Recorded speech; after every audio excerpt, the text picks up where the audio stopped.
One. It works. You can just do that. And we start.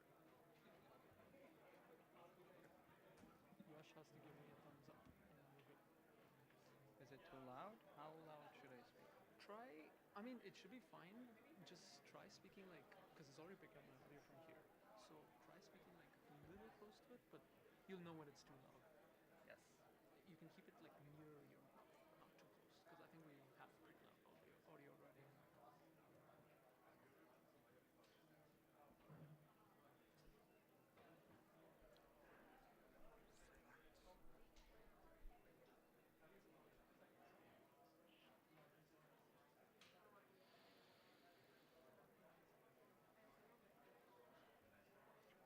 You guys will introduce yourselves, or I'll just introduce the team. You can start it and we can continue on it if you want.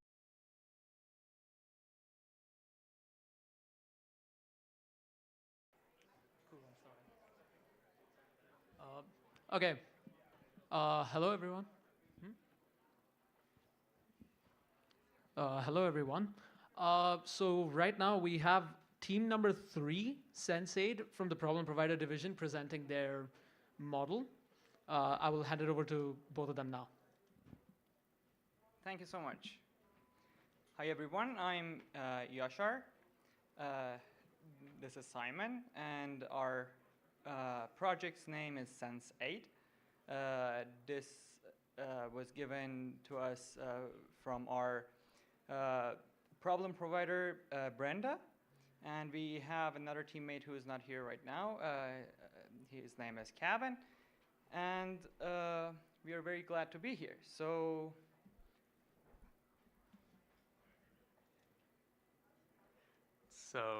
our problem was that there's 700,000 people currently living with Alzheimer's in Canada, and we wanted to develop a software that could help with their sensory therapy, which involves tapping their body parts and such. And these activities usually require a caretaker with them. So we wanted to develop a software that could help them do it independently. So our proposed solution was to use visual and audio cues to help the patients follow through the activities. And our goals during the hackathon was scalability, so creating a functional prototype with the limited time and resources, especially since we only had 3 people working on it. And the another one was simplicity, so making the cues simple enough for people with dementia to follow through, and affordability. So we wanted to make the software work with any type of webcam and just a regular projector.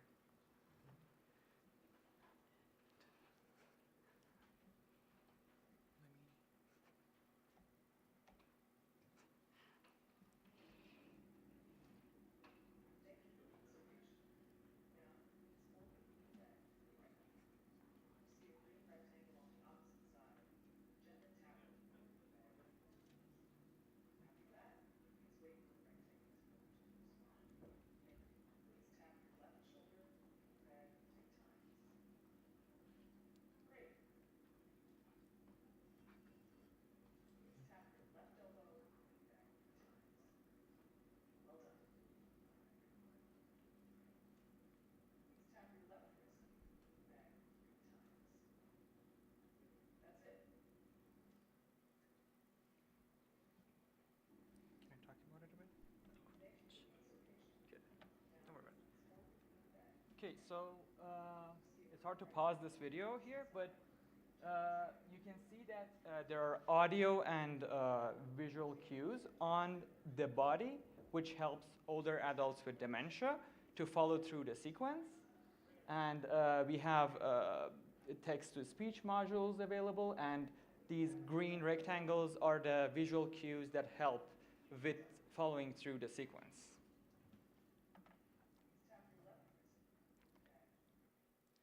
Okay, So as for the technologies we used for this project, we used MediaPipe. It is open source library developed by Google for body tracking. It is pre-trained, so we didn't have to do any training here. We used Pygame, which helps us with projecting the skeleton and those visual cues onto the body, and it helps with calibrating the projector and the camera. And showing those visual cues and being able to play those audio cues as well. We used OpenCV library to capture the video in real time, and we use OpenAI's text-to-speech capabilities to be able to have these audios generated so that we don't have to generate them while the model is running. And this is MediaPipe, as you can see. And we faced a lot of challenges in our team. As Simon said, we were very understaffed, so we needed to assign tasks, as you can see, and have these tasks laid out throughout the 3 days that we have. And we had hardware limitations. We needed to use specific hardware that is general and accessible to everyone, like normal cameras, projectors. And also we had a lot of software challenges. We needed to have algorithms for detecting touches. And yeah, is it over? Oh, we have questions? Yes? Should we go through? Yes? So first of all, what is the product? So what is the product? Are you selling the software? Are you selling the way to check this? How would the end user use it? Of course. So perhaps there was a miscommunication. I don't know if we still have time to go through the end user product or not. We can? Oh, okay, cool. Thank you so much. So, yeah. So for our next steps, our problem provider is partnered with Bethany Care Society and Red Deer Polytechnics. So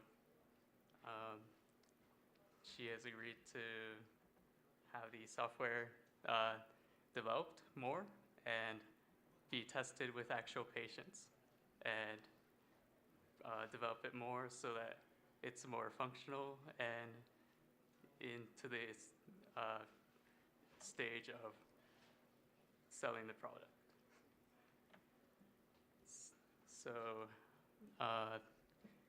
our current prototype may just look like a prototype, but we are planning to put it into a UI system so that clinicians can use it and that no code knowledge is required. So this is our mock-up of how it would likely look like. And we are considering accessibility. So there's the issue of brightness and Different cue options? visual and audio cues. And we are considering maybe speed and different colors. The benefits of the tool. So if we improve the patient's ability to follow through on the activities, this will help them do it independently, which allows staff to have lower workloads. And this could help with staff burnout. Now, our market potential is $27 million. There is around 700,000 people. So if we give a subscription of $200, we could likely get that $27 million. And at the global population, there is a $20 billion valuation in 2023 for the market of dementia care. And special thanks to Brenda Luo for giving us the problem. And thank you everyone at the staff at NeurAlbertaTech. And thank you so much for letting us speak here. Thank you all.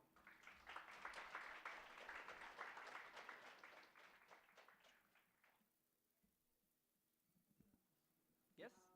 I wanted to understand sort of the science behind the technology and dementia. I was kind of hoping a background would be provided, just to explain what dementia is, and how that relates to the technology that you've developed. So I see that there's a lot of motion with that, equivalent to tap brains. From what I understand, dementia has a lot to do with cognitive functions. So what's that relation between the both of them? So these sensory activities, such as body tapping, they help with agitation and anxiety. They help the patient feel more relaxed. So these activities are important as they don't require any medicine, and it's pretty simple.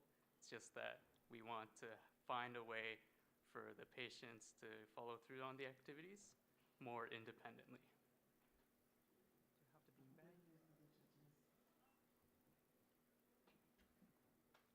So are these activities something that healthcare providers work with patients through now? Yes.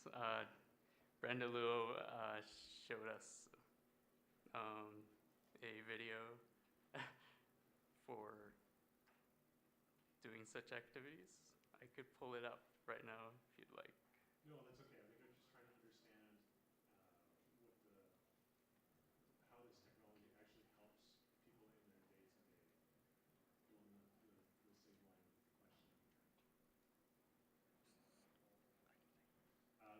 Maybe sort of a bit of a tangential question. The demo video that you showed us, is that sequence different each time you work through these, or is it something that a patient might learn and just do by muscle memory?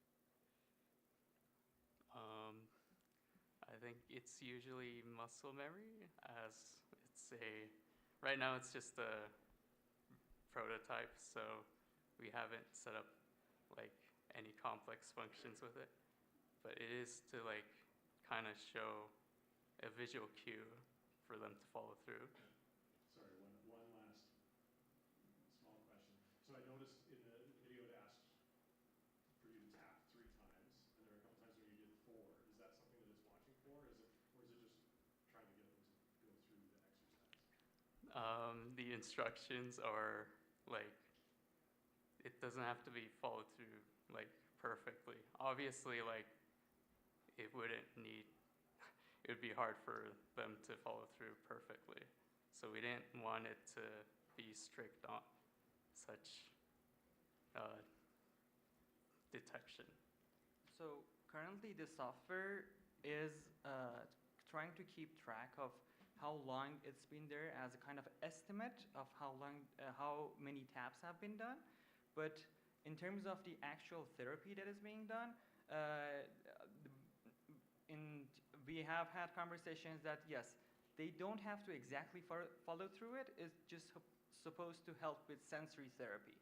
And like in this mock-up UI, you can see that there would be a couple of other different options of this sensory therapy to choose from in the practitioner's point of view, and those will be translated into the software accordingly.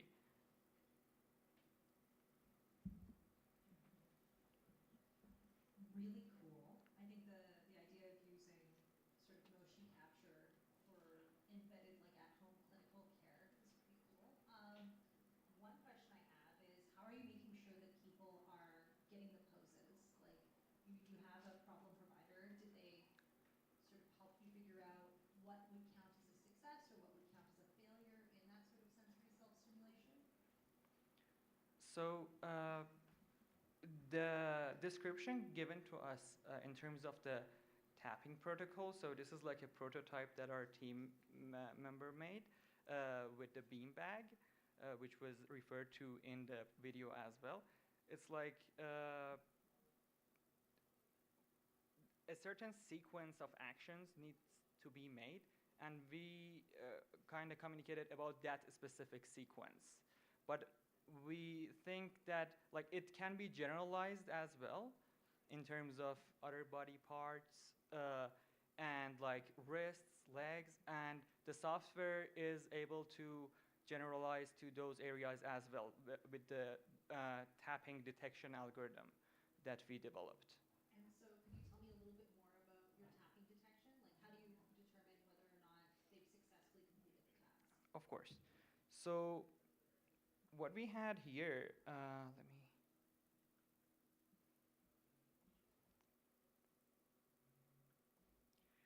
So that was actually one of the challenges that we had in terms of software. So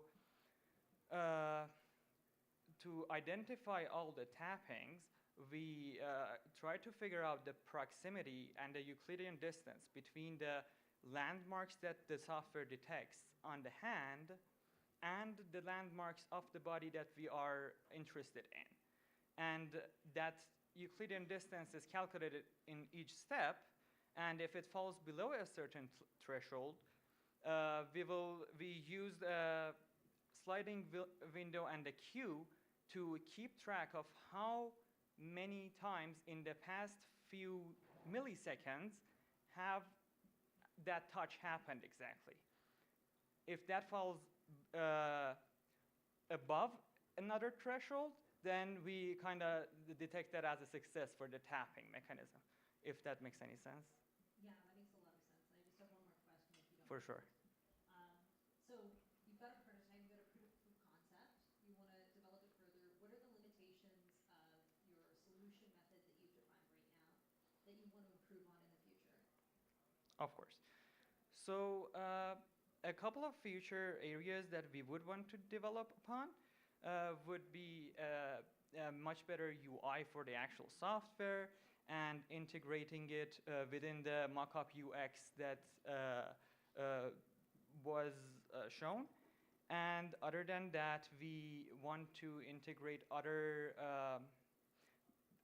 sensory therapy methods, just like the body tapping protocol, which require computer vision, just like this one. And also, we need to make it more robust in terms of what kind of area and the lighting and the background should be. Right now, it is already very robust because we had to test it in this area and like the black curtains as a background. But that is also one of the challenges. And making it more real time with this tracking and making the touch tracking algorithm more optimized would be one of the other challenges. Cool, thank you very much. Thank you so much. Yes? Oh, I see. Thank you.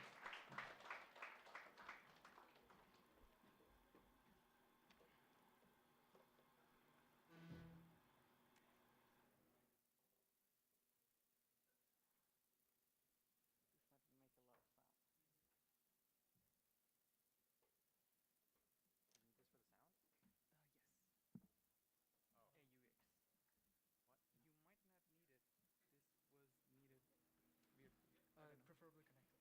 Do you have something for this? I think this. There's no HDMI? No, this is the main connector for everything. Do you have a C port? You might need an adapter. This is the adapter. Is there HDMI? There is. Can we use that? Sure. I think the other stuff is just clicker and mouse.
have another problem provider team. Team number 1, NeurAlbertaTech.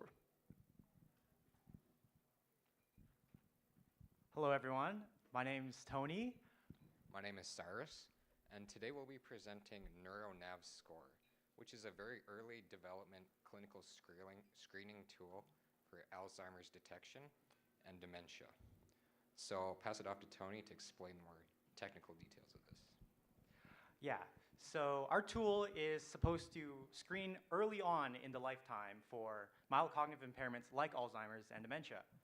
So the problem we have today is that Alzheimer's disease, by the time you're diagnosed, you're already facing symptoms like memory loss and confusion, and these are very hard to reverse. So our solution is try to detect these mild cognitive impairments earlier on in a patient's lifetime, so then they can receive treatment much earlier. Can you go back?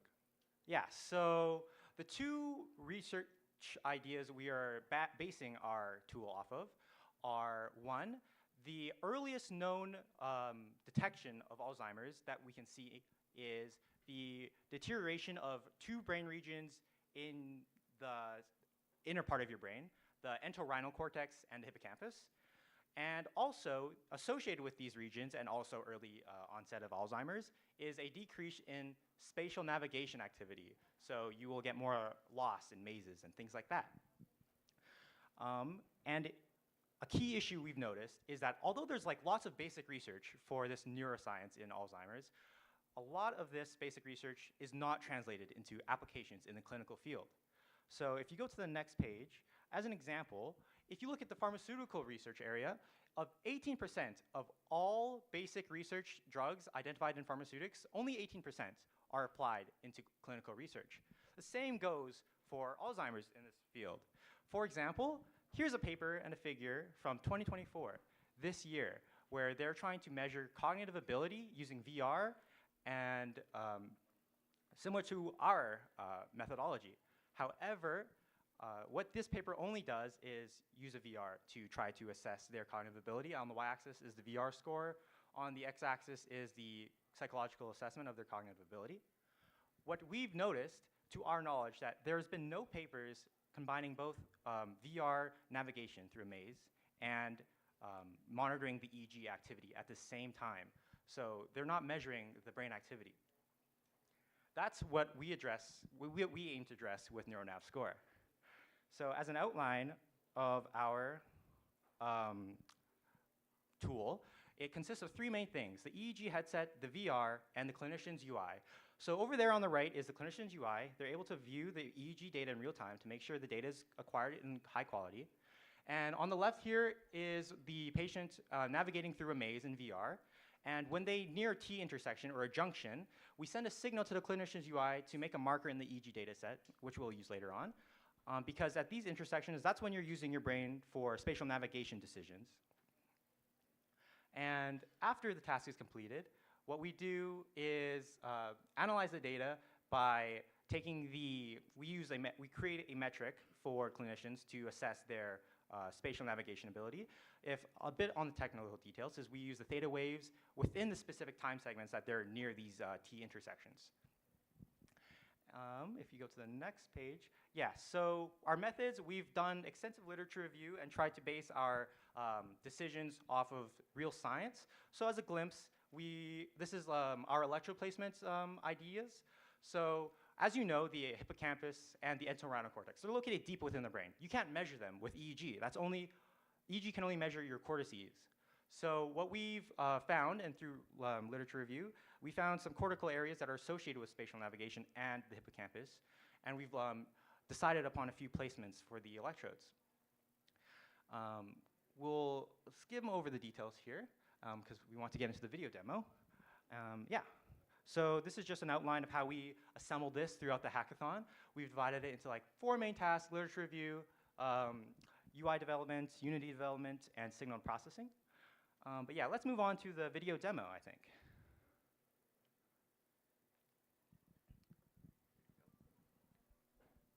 Okay, next up we got the video demo. Looks like the music isn't playing, so I'll kind of walk you guys through what's going on. So as you see, now we open up the Unity game, the maze that we made. And in the background, we have the real-time data going for a clinician. And we go ahead and start that test. And then it's just showing a showcase of the game. We have coded in decision points that we can't see, but each decision point is marked on the graph with a red line, which should show up soon, as you see. And it should be followed closely with a spike in the EEG data.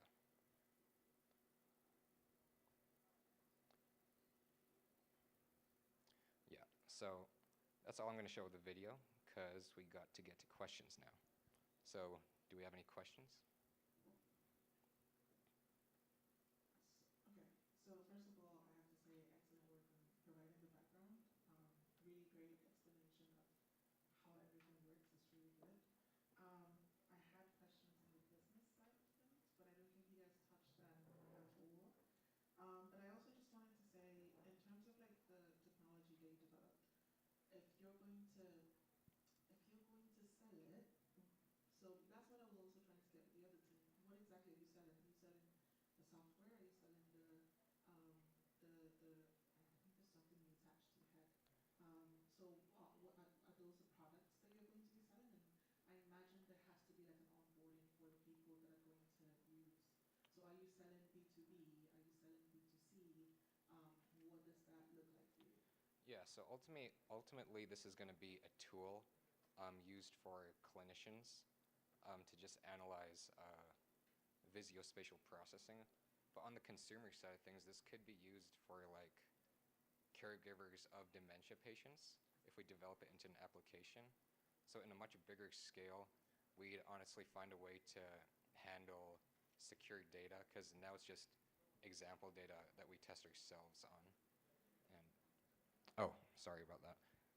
It's just example data that we've been testing on ourselves, so we'd have to go deeper into like data handling, data processing, and as well as like developing an application for this, for a user to use this software. Yeah, just to add on, I think the main thing we'll be selling is like this procedure. So on top of the software for the clinical UI we've shown you and the maze navigation, you will be downloading that onto a VR at the hospital or the clinic. And we'll be selling the software as well as like how to use the software, right? The whole procedure of, okay, put them on the VR, get them to do the activity. And then we'll also be selling the baseline, then they can use the procedure, get the metric, and compare it with healthy control baselines. Fantastic. In terms of you guys haven't mentioned anything business-wise, but have you identified any competitors that kind of do what you already do, or players that are already existing in this space? So we haven't directly identified any of those competitors. That is a good question. However, I can say that we have done research in the literature review. There hasn't, to our knowledge, been a lot of combination of EEG and Alzheimer's early screening. In general, actually, we don't believe that there is a lot of early screening applications for the clinic currently.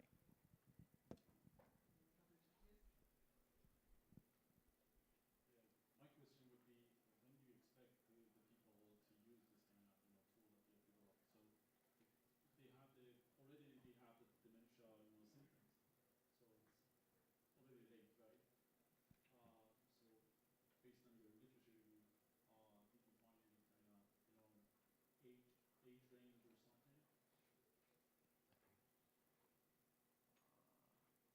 That would be technically your target clients, right? Yeah. Unfortunately, I can't tell you the exact age range for now, but it would be people before they've developed this diagnosis for dementia, and people who potentially are at risk. So they have a family of at risk of Alzheimer's or dementia. People who haven't already developed it, but they have family that have it, they could use this as a screening tool to see where they're at currently.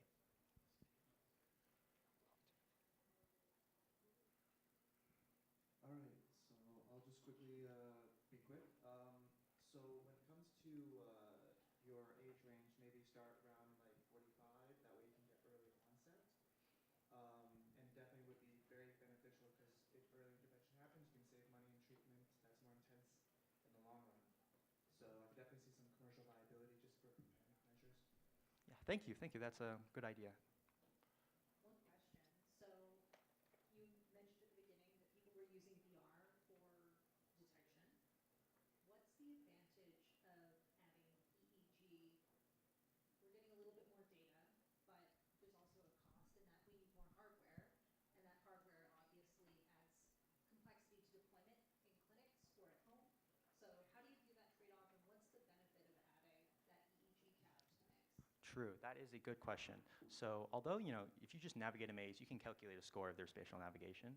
The correlation isn't as strong. So if you add this EEG data, you can get readings of their activity in their cortices associated with their entorhinal cortex and hippocampus, which has directly been shown to deteriorate in Alzheimer's.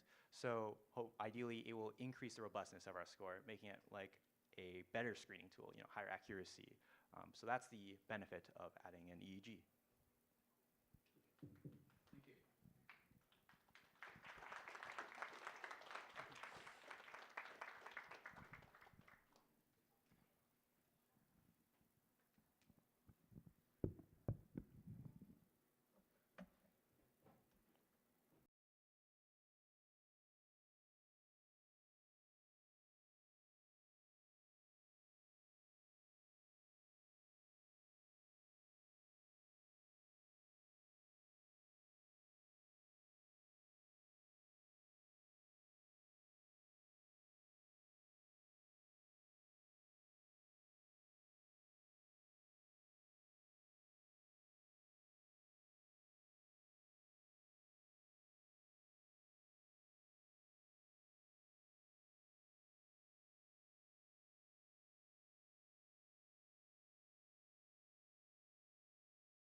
Okay, here's our team number 40, the last team of the problem provider division, NeurAlbertaTech.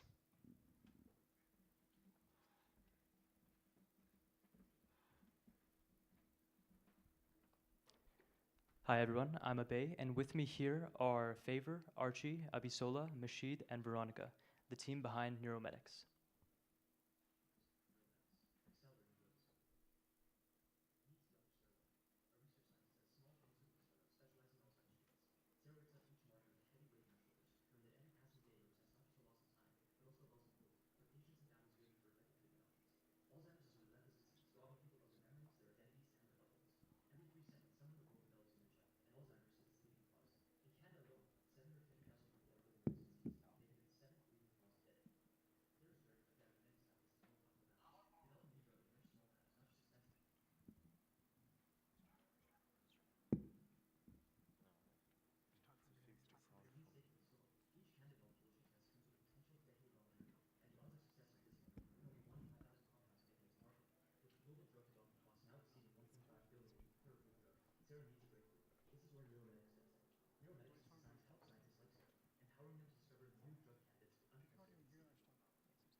All right, so apologies for the audio there. I'm going to reiterate this so it's a little more clear. So every 3 seconds, someone develops dementia, with Alzheimer's disease as the leading cause. That's why at NeurAlbertaTech, we are revolutionizing drug discovery with AI-powered precision to combat neurodegenerative diseases like Alzheimer's, because every second matters. The current drug development process can take up to 9 years and costs over $1.5 billion per approved drug. The issue lies in drug discovery's slow, trial and error nature. What if we could dramatically accelerate this process? That's where NeurAlbertaTech comes in. Our team has customized the Natural Product-Oriented Variational Autoencoder, or NPVAE, an advanced machine learning model. This model, trained on a database of 30,000 compounds, operates by encoding and decoding input FDA-approved drugs. The unique strength of NeurAlbertaTech is that it doesn't just generate molecules, it does so with precision, producing drug candidates that are ready for synthesis. Now we'll show you NeurAlbertaTech in action by generating potential drug candidates using the compound tacrine hydrochloride, a previously FDA-approved drug for Alzheimer's disease. As you can see, in just a few seconds, the model will generate 3 new drug candidates. Each is assessed by key drug design metrics displayed here. Molecular weight, how heavy the drug is. Log P, whether a drug can pass through the blood-brain barrier, where 1.5 to 3 is ideal. QED, whether the generated candidate drug has desirable properties of a drug, where values close to 1 are ideal. Assay score, how difficult it is to synthesize the candidate drug with smaller values being ideal. And finally, the Tanimoto similarity score quantifies how similar the candidate drug is to the original structure, with values close to 1 being ideal. NeurAlbertaTech ensures access to all researchers, especially smaller pharmaceutical companies without large R&D budgets. NeurAlbertaTech isn't just a tool, it's a game changer in the economics of drug discovery. The global Alzheimer's therapeutics market size was valued at $4 billion in 2022 and is expected to grow at a compound annual growth rate of 19.99% from 2023 to 2030. NeurAlbertaTech accelerates timelines, as shorter discovery phases means reduced operational and labor costs, shaving years off development. While we're currently focused on Alzheimer's disease, NeurAlbertaTech can be expanded into oncology, cardiovascular, and beyond, tapping into a market opportunity that could exceed $200 billion.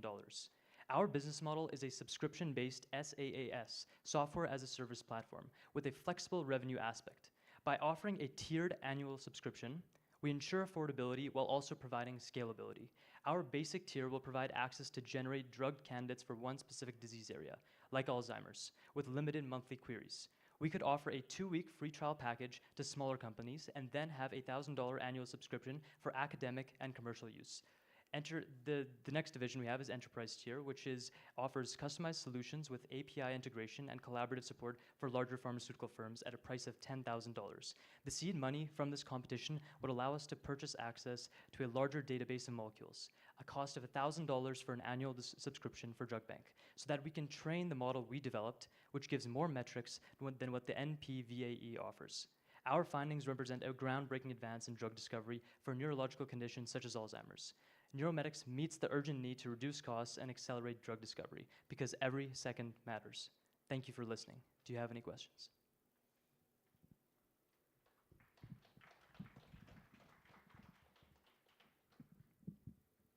First of all, fantastic. I love that you tackled both sides, the science and then also the business of things. I have I have so many questions, but I'm just going to narrow it down. Have you thought about your pricing? How much is your product going to cost? I think you mentioned a little bit about your target market, which I imagine are researchers, and you have a tiered system, which is really great. But what's your pricing? So in terms of our price point, for smaller, the goal is to benefit smaller pharmaceutical companies because they don't have as large of an R&D budget. So as I said, the basic tier, originally it would be set at we did say $1,000 for an annual budget, which is still lower than the competitors that are currently in this field. We'd offer a 2-week free trial originally to allow these smaller companies to use the software to see if it's even suitable for them. But as for our target audience, it is definitely smaller companies, medicinal chemistries, scientists, smaller pharmaceutical companies and scientists there. So yes. That's really good. I will let Ananta first.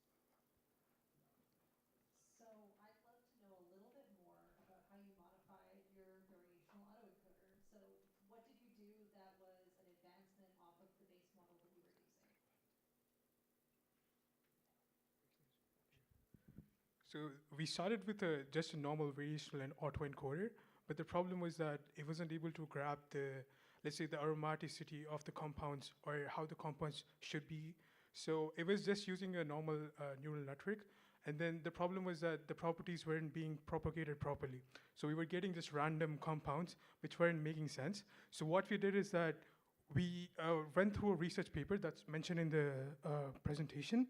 So what they did is that while encoding the compounds, while training it, we minimized the loss function to push the vectors more towards natural compounds so that whenever a new compound is being decoded, as in like whenever you send a target compound, it gets encoded and then it generates analogs, it's going to like choose the compounds which are morely aligned to natural products.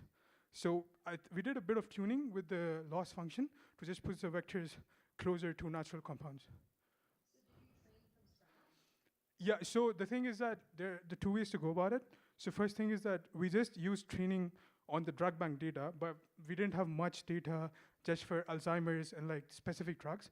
So what we did is we could find 18 compounds for Alzheimer's.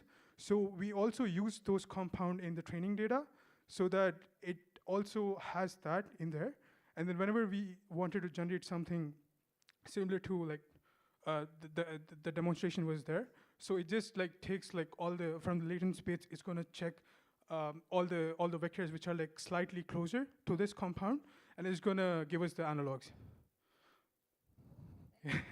I have a question about, the minimum numbers of variations that you're going to have if you remove the outliers. Because as you showed, there are some compounds that are not, close to the original one. But if you remove the outliers, how many minimum, different variations you're expecting to have? Because if it's just 1 or 2, so it might not be very, Yeah. So the thing is that while we're training it, right now, it was trained just on the structures. Like it doesn't know the features just as like, let's say if you have drugs, you have the solubility of the drug, you have like log p values and other metrics.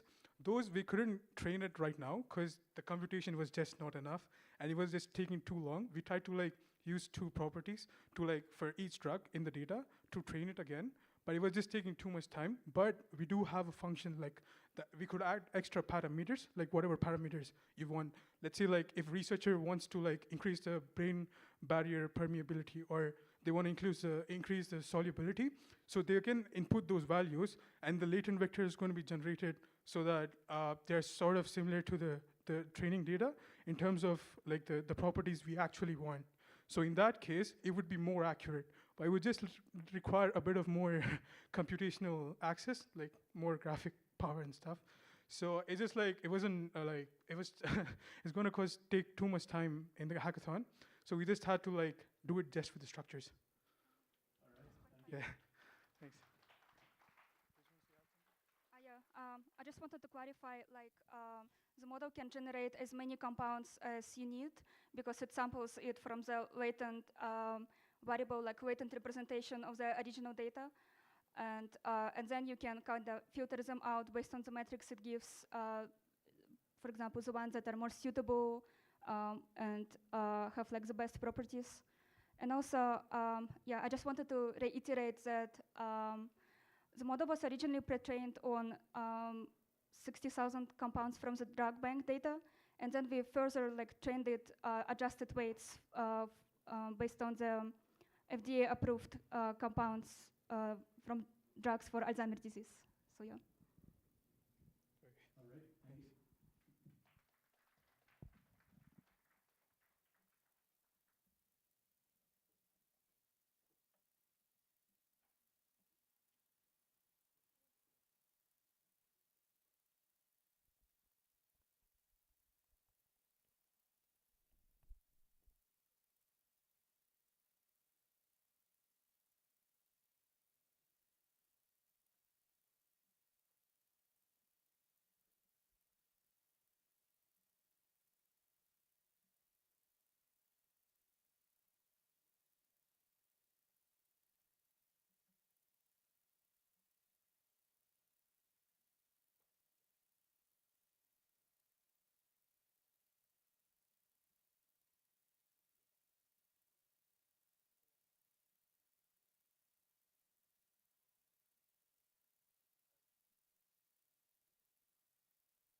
Now we're progressing on to the standard junior division.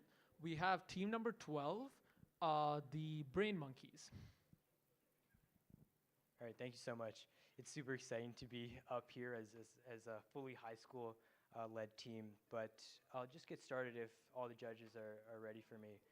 I'd like to say the people we love, they mean everything to us.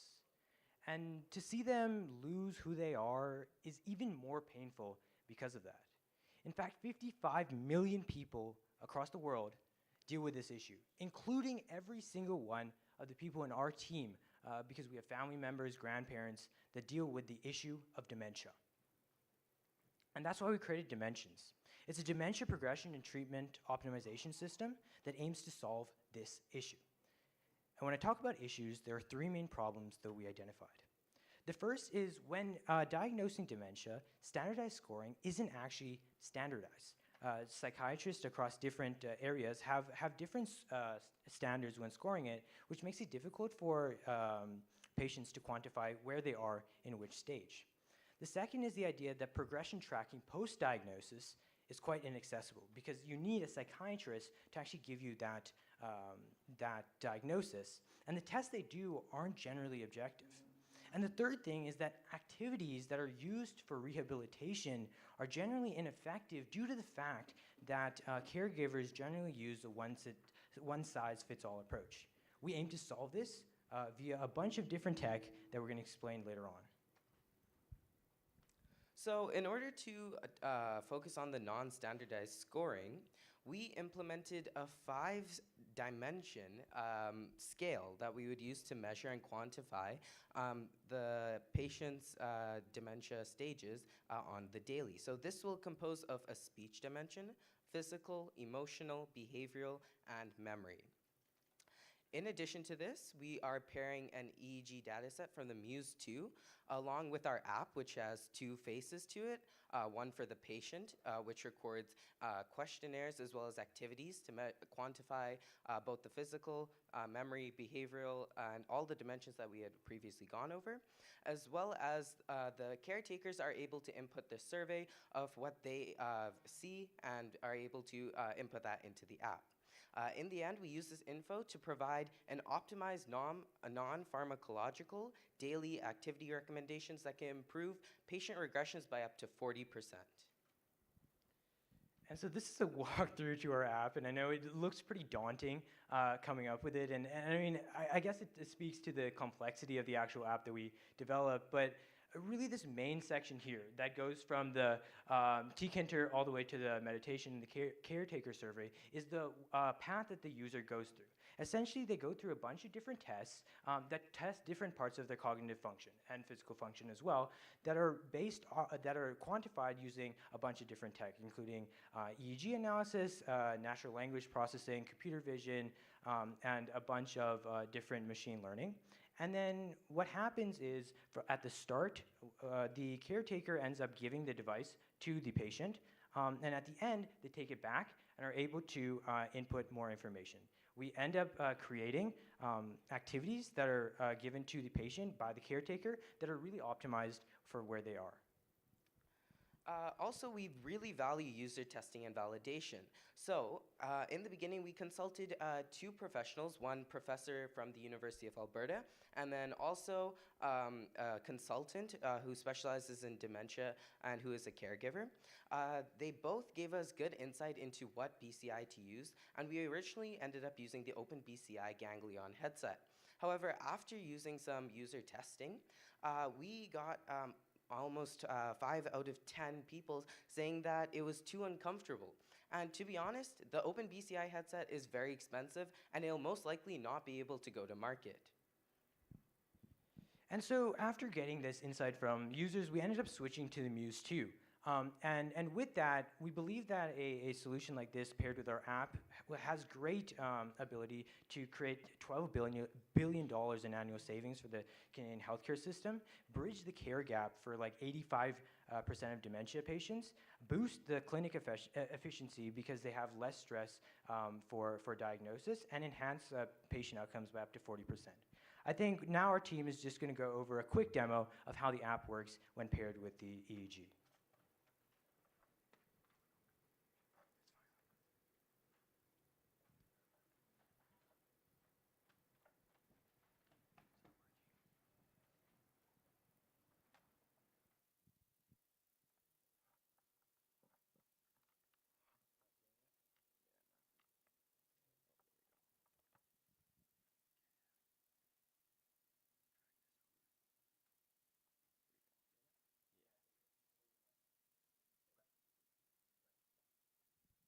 Okay, so this is our app.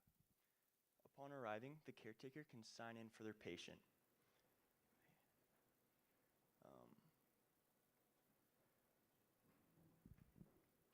Next, oh, sorry. Okay, yeah. Now the app is asking questions. I don't know if the audio is coming through, but it's asking personalized questions, and the app is recording the user's input. Here we're getting data such as speech incoherence, as well as emotional tone. And so these questions are all actually audio-based, but we're not getting an output here.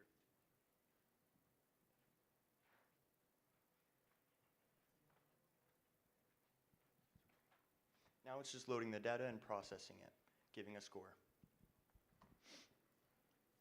Next, it's asking the user to draw a clock. This is a common test for dementia. I'm just going to draw a very rough estimate.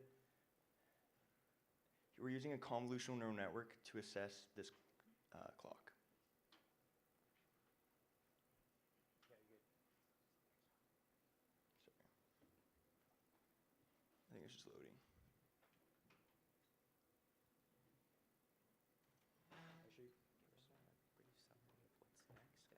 Oh, sorry.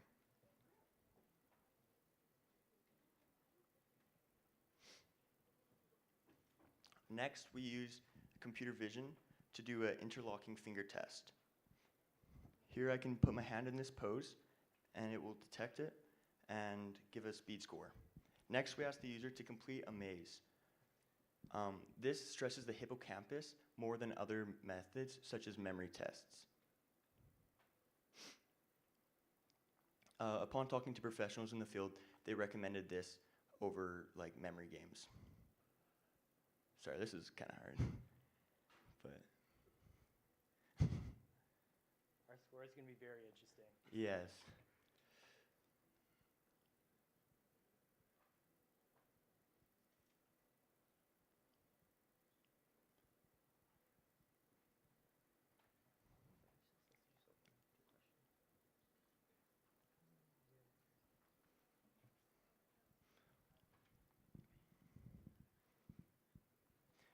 Now it's reading EEG data from the Muse 2. This is transmitted to the app, and it is basing a score for emotional coherence. Finally, the app prompts the patient to give it back to the caretaker, and we utilize a special PIN to ensure integrity. Okay, and while he finishes the survey, we can open up the judge's questions while he finishes it in the background.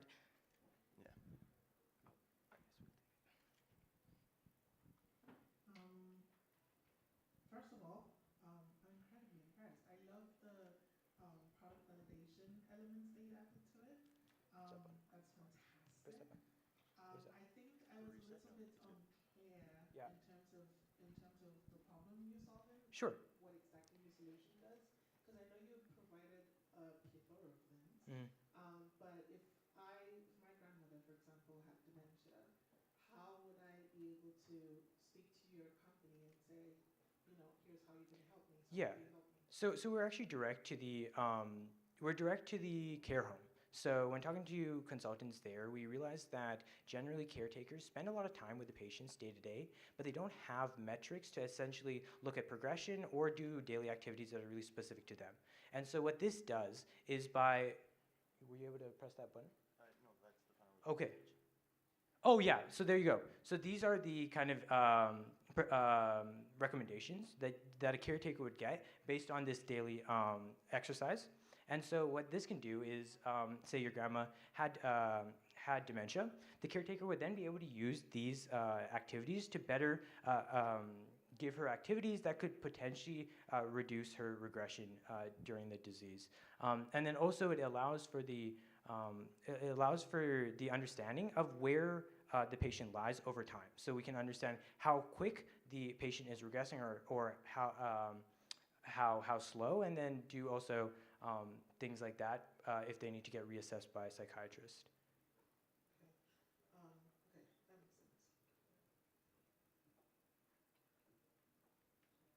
I've got a microphone here. So, this is really cool. I would love to know how you decided who to talk to Sure, for sure. external care providers? Yeah, for sure. So actually, it was interesting because when we looked at it, we realized there were two kind of issues that we weren't, or two kind of areas that we weren't really knowledgeable in. First was kind of the ground-on perspective of the actual. I guess there were three. There was the dementia actual patients, right? And so we had a really good direct connection because all of us have family members that are dealing with it, and so we could just straight up ask them or even get them to wear the headset. The other thing was the psychiatrist looking at existing diagnostic methods and the issues there. And so actually on Wednesday, we started going through the U of A directory and just emailing and cold calling labs because a lot of professors were in their labs, and that's how we got a couple of responses there. And then the other thing was the care, right? The carers, right, for those patients. And I literally went on LinkedIn and was just messaging people for basically the entire day on Thursday and a little bit on Friday, and we ended up scheduling some calls on Saturday. Cool. And so you had that sort of, okay, you had those two headsets that you were doing Yeah. head-to-head comparison on. For sure. How did you find the people to do that sort of analysis of comfort? Yeah, so there was a couple. So first we wanted to actually talk to dementia patients, so we went around to our grandparents, and then the other thing was we actually walked around the U of A campus. Just once we got that information, we wanted to make sure that was true just for like everyone, and so we got 5 other people. There was like a conference going on in ETLC. We ended up going down to the conference and just like, would you put on this like OpenBCI headset? And a lot of people were down because it's a really important cause that we're trying to solve here, and that's how we kind of got some of those metrics. Cool stuff. Thank you so much. Yeah. I have a question about that 40% Sure. improvement rate. So where did you get that? Yeah. So that statistic, I'm not sure exactly how accurate it is because we based it on a bunch of studies that we found basically online that were doing experimentally, like doing different rehab activities, and then a lot of those activities end up in our table, and so with that I guess it maybe is a slight overgeneralization. We don't know because we're not able to experiment over a long period of time, but those were their findings. There may be nuance to that, and I can't really speak to that right now, but that's where that kind of number came from. Okay, I wanted to ask, and I think I've asked this question across the board. Sure. Have you identified players that are already existing in the space that kind of already do what you? Yeah, I think the really interesting thing was when that was the first question we asked actually the caretakers, because we were like, okay, what technologies are you generally using to do that? And so it was interesting because it wasn't necessarily technology for like this daily kind of quantifying, but rather it was the idea of like journaling and then coming back to say an external consultant and then talking to them, right? Because then they would understand over a long period of time what the trend was. But what we wanted to do was take out that external thing where you had to connect with a consultant that didn't have that quantitative data and just give it straight to the carer while they're with the actual patient. Thank you. Thank you. No, thank you for having us, everyone.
All right, so next and final in the standard junior division is team number 17, tech support.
No, it's the same.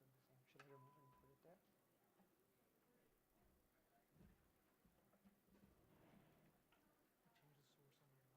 I think that'll take a while. We'll be done with the video by then. Okay, sure. Then I guess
go there.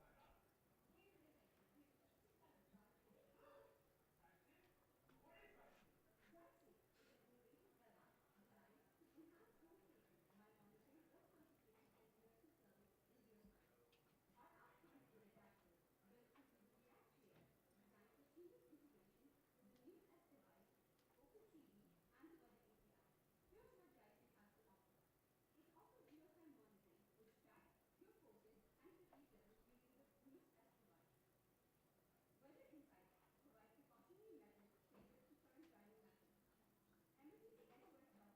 It's just gone. It's just gone. It's just not connecting anymore. Okay, wait. Okay. There we go. Oh, it's working now.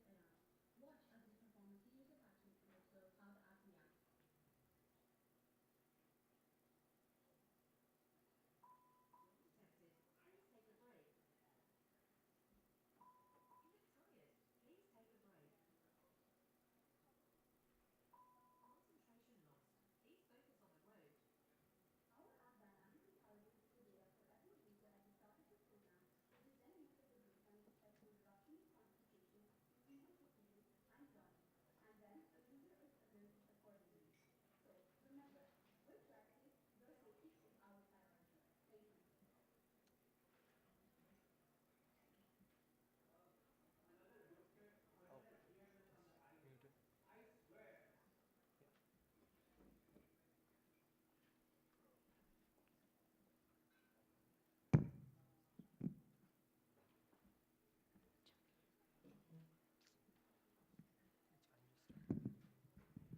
Okay, so a few years ago, on a very same day like this, I got a news of my relatives passing away due to a bus accident because of a drowsy bus driver.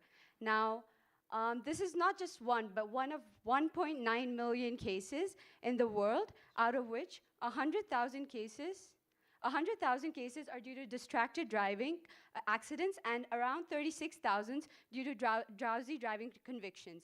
So our team, tech support, decided to come up with a web app called DriveSafe. So what does it do? So as mentioned in the video, what we do is we use two different devices. We use the Muse-S and we use the OpenCV device to collect 4 pieces of information. We collect the concentration and fatigue through the Muse-S, and we check for yawning, and we check for drowsiness through the OpenCV. And through all of these combinations, we then send an alert to the user if we feel that the user is losing concentration while driving, or if the user's drowsiness or fatigue levels are high while they're driving. Okay, so now on to the technical aspects. A lot of it was mentioned in the video itself, but another key feature that we would like to mention is the database that we have implemented. In this case, what's happening is that we're storing data, tracking and analyzing weekly trends, and in this case, whatever data is being stored is stored locally. It's not stored on the cloud, so that there's no issue of privacy and invasion. And in this case, all the data is also stored as encrypted. It's just stuck. Could you help us? It's just stuck. Yeah. We have pictures. Okay, the basic target audience is the market that we want to face is the government-based organizations. So the first market that we actually want to target is the oil and gas companies, especially here based in Edmonton. Because industrial materials are often transported at night when there's not a lot of drivers around, drivers might tend to be more fatigued. So our app, DriveSafe, could obviously help monitor the driver alertness and ensure safety. Secondly, the healthcare industry. From personal experience, since my dad's a doctor, I see him coming home very late from work after 24/7 shifts. Like him, there's a lot of other healthcare workers who have to travel back from their hospital back to their home. And again, they would be facing the same problem. Loss of consciousness, loss of concentration. So again, same thing. Our app would cater them.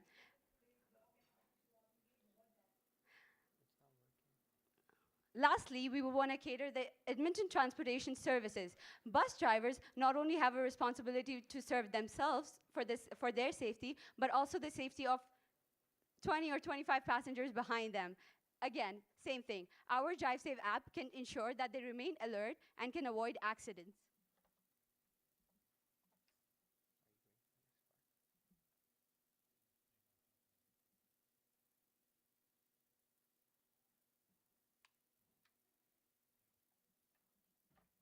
Can we just do it again? I don't think they'll let us. It's not connecting. It's fine,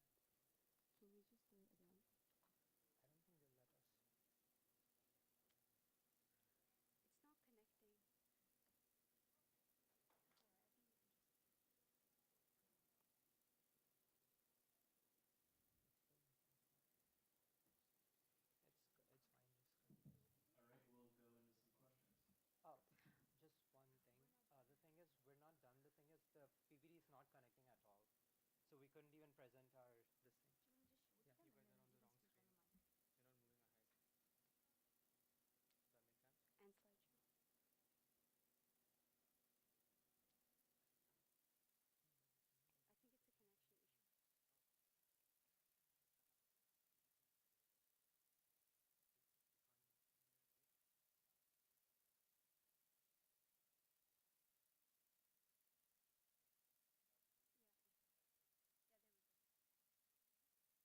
slideshow. I think it's a connection issue. Can we continue? How do we go to connect? Okay, go. USB. So what actually differentiates our app from the other apps already there are that we are connecting two different devices. First of all, that's the Muse-S collecting EEG data, and the second thing is the OpenCV. And through a combination of both of these, we're alerting the user based on whatever action is required. Along with that, we're already storing the information on a database, and we are giving them a prediction analysis.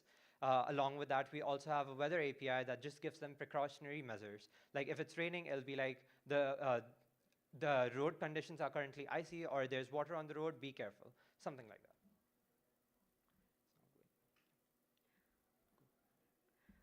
Essentially, what is the future of our company or like our product? What we essentially want to do is integrate our app to electric car companies like, say, for instance, Tesla. Because if a driver zones out, if they're unconscious, obviously there's going to be a crash. So if companies like Tesla, we could just automate the car to a continuous automatic process, then that saves like a lot of lives, a lot of crashes.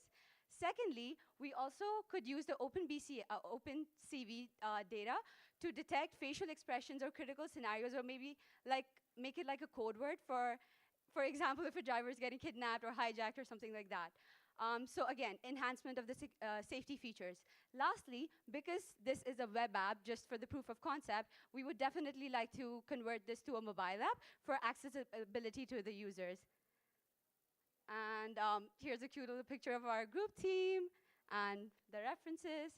And thank you so much. With Drive Safe, your safety is our first priority. Looking at your product from an individual standpoint, I see that a lot of it is tied to natHACKS. What's that strategy like? Because if I wanted to use DriveSafe, but I also have to buy things at such a high cost, where I checked it out,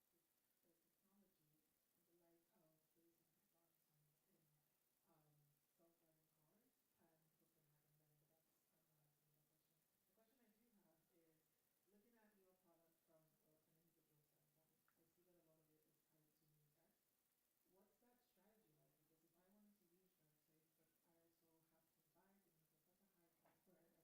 technology?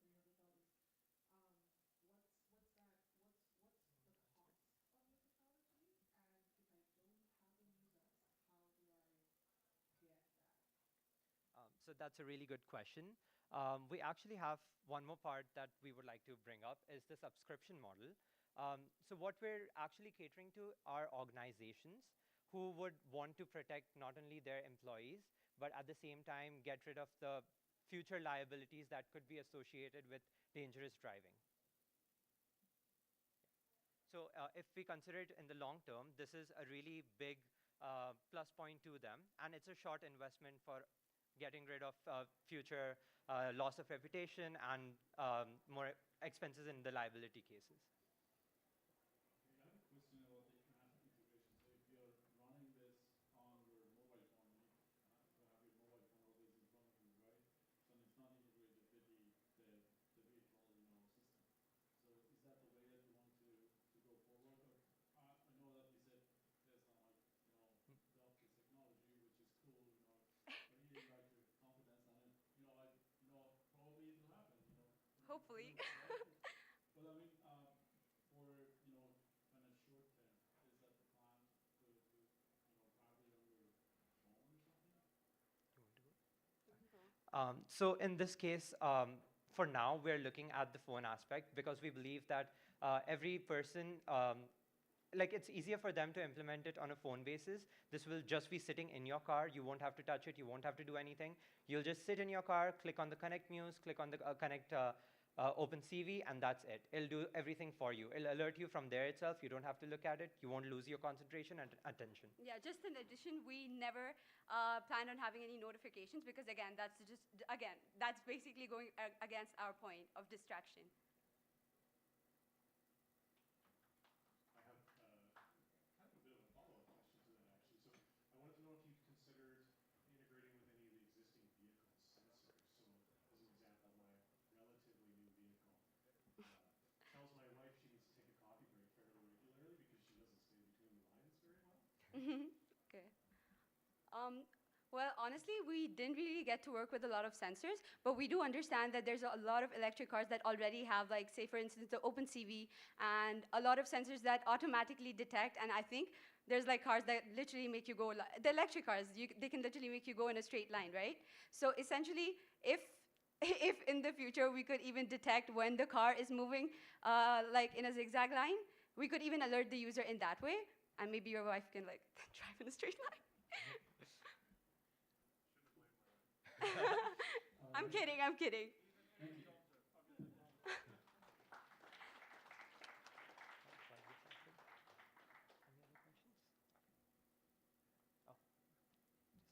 Thank you so much.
Okay, now we move on to the standard research team, beginning with our first team, Team 37, NAT runners.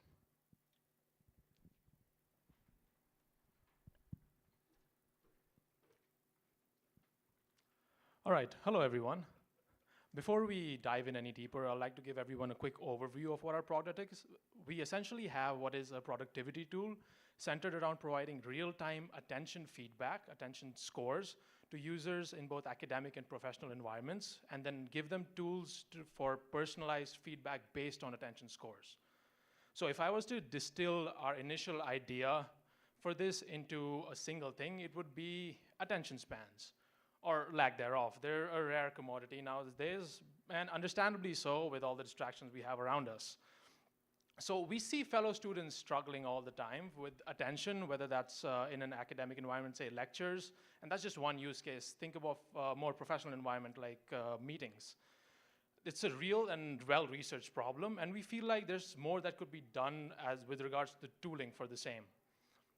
What we wanted to do is to provide real-time feedback to users, and then based on their attention activity for a certain session, say that's a lecture, give them personalized feedback. So wherever your attention would be dropping low, you would get personalized feedback for that section based on how you want it.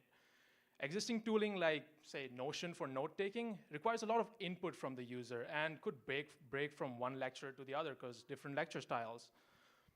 So that's what we want to work and to improve, because getting true cognitive immersion compared to just putting hours in is a very different problem. So my friends will now explain where we can come in, what we do, and how we want to go about it. So jumping right into it, our app, so for that, the user just has to wear a Muse 2 headset, and then they can just get started with a click of a button. The app will start recording the EEG data from the user's brain and decide when the attention spans are getting lower based on the formulas that we use using the EEG data.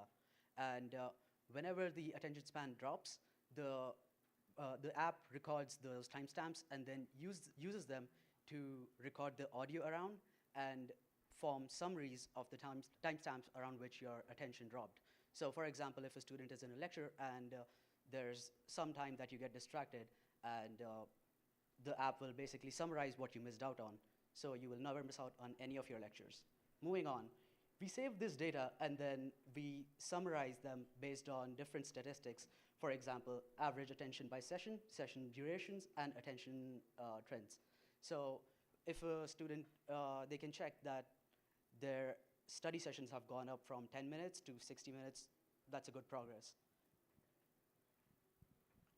We all know StudyAmp is amazing. That's just one small piece of this puzzle. Imagine being a CEO in a meeting and seeing all your employees increasing their productivity. Wouldn't that be amazing?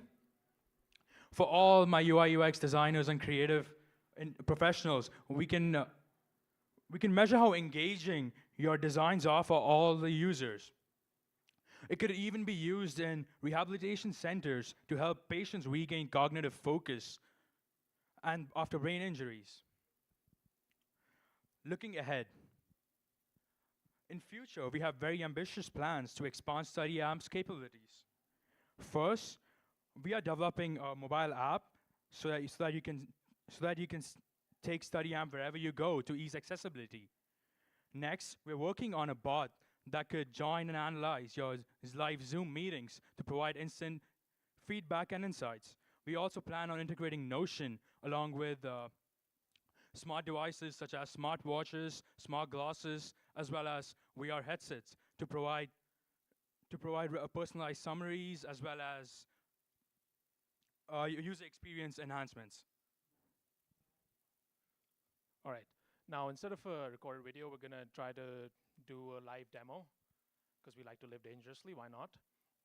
So a general user flow would be a user would go in, set their preferences for what they consider a low attention threshold, and then they can set triggers and alerts for when they drop below a certain attention.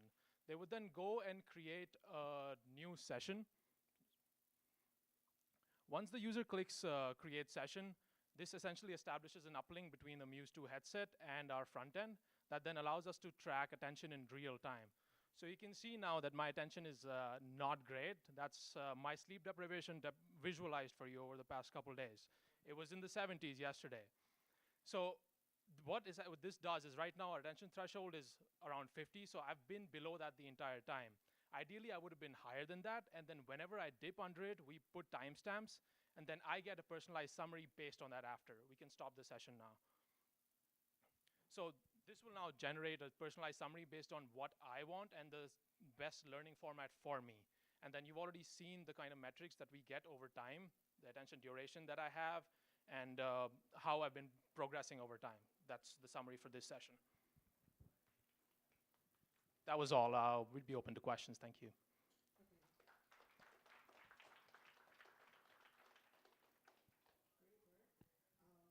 sort of listening to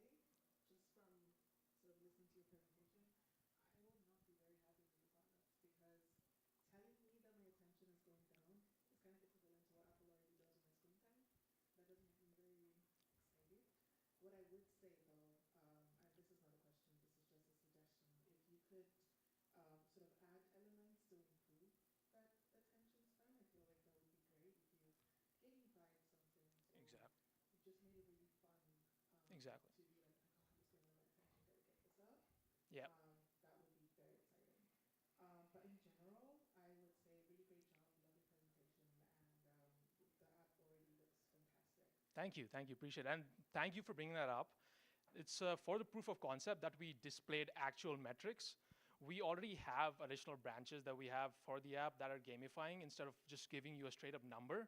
Because from all the users that we've tested outside of ourselves, we saw a similar trend that they don't want actual numbers being fed to them. That just leads to more anxiety. Okay, I'm not paying attention. So we already have a gamifying aspect going on for this.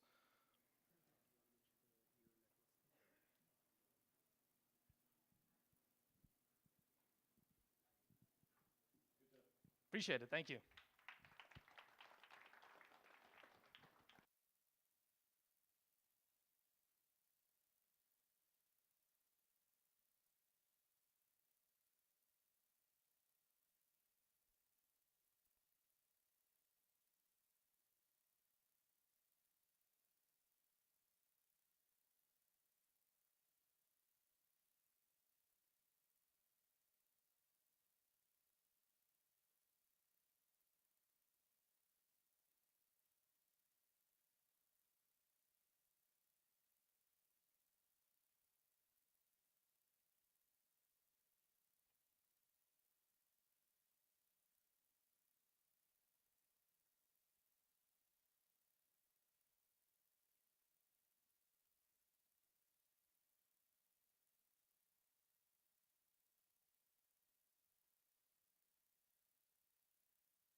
The next team is IDK exclamation mark.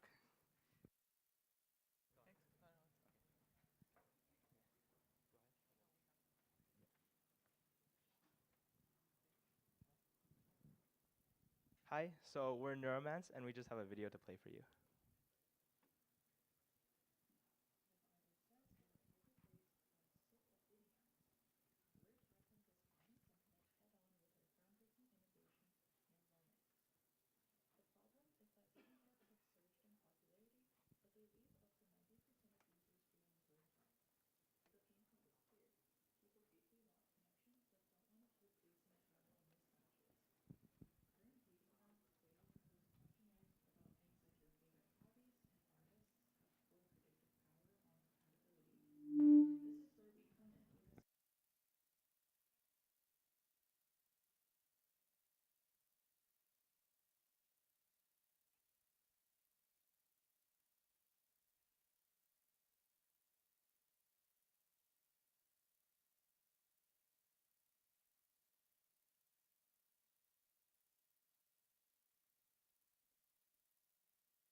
So I know neuromance on the surface level seems like a very funny project, but if you think about it, interpersonal relationships are the #1 predictor of your life satisfaction.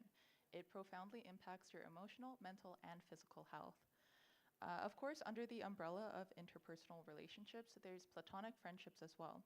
But as a project, it's just more actionable to work on improving romantic relationships because there are more barriers.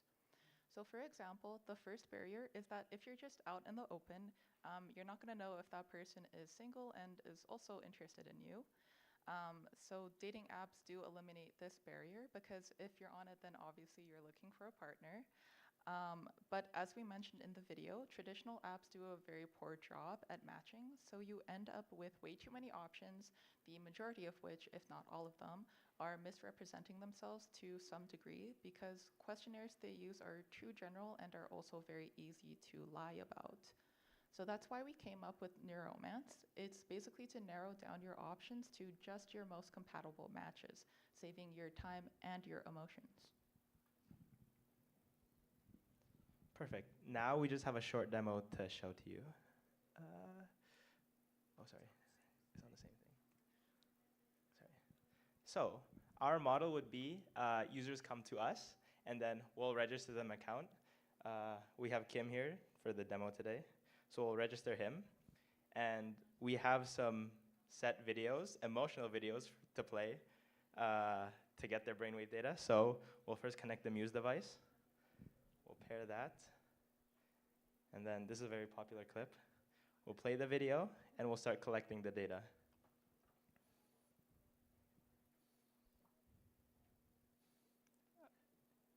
So we'll just play the video for a bit.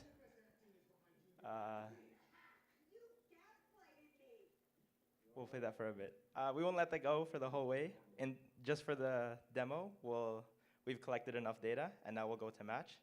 And now we have existing data on our database that we have saved, and then we'll match using our algorithm, his brainwave data with the existing data, just to find the perfect match for him.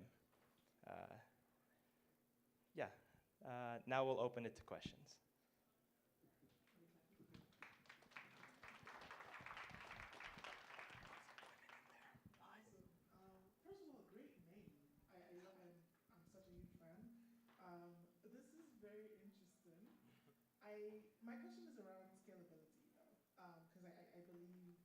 barrier of entry when it comes to like measuring the brainwaves? Because I imagine two people would have had to measure their brainwaves. So I want to know what's that scalability strategy? Because if, yeah, just that's it. What's your scalability strategy? So if the barrier of entry is measuring of brainwaves, I don't have a Muse 2, or what's the new Muse 2? I don't know. Yeah, Muse But 2. I have it. What about other people that don't have it? Does that mean that I just have one match and that is the man I have to marry? Or, you know, what's the vibe? So in terms of business model, we had two ways we thought of doing it. First would be our business to consumer, and we do a direct-to-consumer model where we would essentially have people pay for sessions, and then every session we'd match their brainwaves, or we'd get their brainwaves, and then after that we'd set up a profile for them and then give them their account with their matches. Similarly, we'd have a model where we have different tiers of algorithms. So we could scale our algorithms to be better, more efficient, and then they'd have to pay more for that, come in for a different session, pay again, and then we'll match them again to new users. We could also do business to business, where businesses would hire us, and we would tailor an algorithm to them on their existing platform so that they can use brainwave data to match their existing users to other existing users. Yep. Cool, cool. So you're going to go head-to-head with Tinder, right? Oh, yes, exactly. So just out of curiosity, based on your analysis, is it for kind of long-term relationships, or it's just like, you know, so you instantly have the feeling that, okay, so, you know, this seems a good match, and that's it, so casual thing? You want to speak on that? Yeah, sure. Oh, I don't know, it's based on your analysis. Yeah, we actually based it on research studies. So ideally, we would match it based on predicting long-term relationships. Our goal would be to try to collect data from couples who've been happily married for many decades, and that could become like our ground truth. Like that would be our values as close as possible to one, which would be like pretty much perfect match. Did that fully answer your question? Okay. Okay, I've got one follow-up Okay. on that line. So there's this idea that if your waves match, then you're a match. How much of that is something that develops over time? So something that isn't at the beginning of a relationship, but rather at the end? And how much should you expect to be able to evaluate that at sort of the inception point of a relationship? That's a really good question. Based on like the studies, we would expect like a decent match at the beginning, like like near the beginning, and then as the relationship grows and like you become closer together, then it's not just your brainwaves. Like many of your physiological, like your biosignals will match up, and it also matches up even better if you are doing certain like teamwork activities as well. And if you've been with that person for a longer period of time, then that match is even better for those as well. Sorry, that was a very convoluted answer. No, it's clear to me. Okay. It's all great. Thank you so much. Thank you.